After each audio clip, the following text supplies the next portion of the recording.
You know that game Superliminal, the one about forced perspective and growing and shrinking objects? Well, lately, I've been thinking about that a lot and just decided, can't be that hard, let's make that effect in real life. So, it wasn't that long before I dropped like $15 on somebody's not that good 3D model of a plane just so I could go outside and film a plane going over my head to create the Superliminal effect.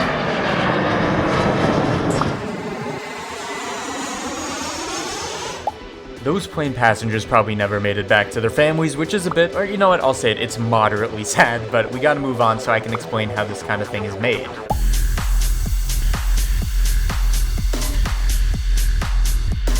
So once you've taken your footage and tracked it using whatever software you want, we are going to import this track into Blender so we can add a ground plane for the small object and one for the large one, where both of these are going to be shadow catchers projecting the footage onto their surface. Now take whichever model it is that you want to superliminalize and set it up on the first plane and scroll to the frame where the transition is going to begin. Here we can parent the object to the camera so it moves with it, and by baking this action down to keyframes where we get rid of everything before the transition point, we've made a system where the camera can pick up the object and you can add some kind of fancy animation so that the orientation is changing. Now for the second transition point, we're going to create a duplicate of the object without any of the animation baked in, and by switching to the view coordinate system, we can move our object away from the camera using the Z-axis and scale it up proportionally so that it visually overlaps with the original.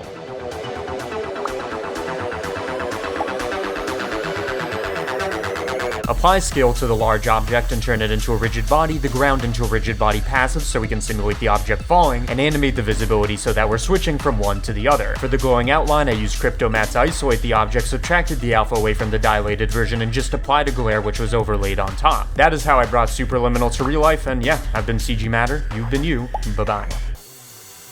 If you want to make the Superliminal effect but do not have a 3D model that you can already use, I'm going to recommend that you use a car because we all kind of know what the scale of a car is, and it has this nice going from big to small kind of effect to it, but of course the question is, where are we going to get all these car models? And for that, I'm going to recommend the Blender add-on Traffic, which is a collection of car models, public transport models, even things like cones and stuff you'd find in the streets that are all very high quality. They're perfect for the subliminal effect and any kind of project that you want that has to do with cars, transportation, or anything like that. If you want to get yourself this growing collection of transportation 3D models that are extremely high quality, I've included a affiliates link in the description. This means that any purchase that is made off that link, some percentage of that revenue goes my way, even though you pay the same thing, but that offer exists, and if you're interested in high quality car models, that is the place to get it.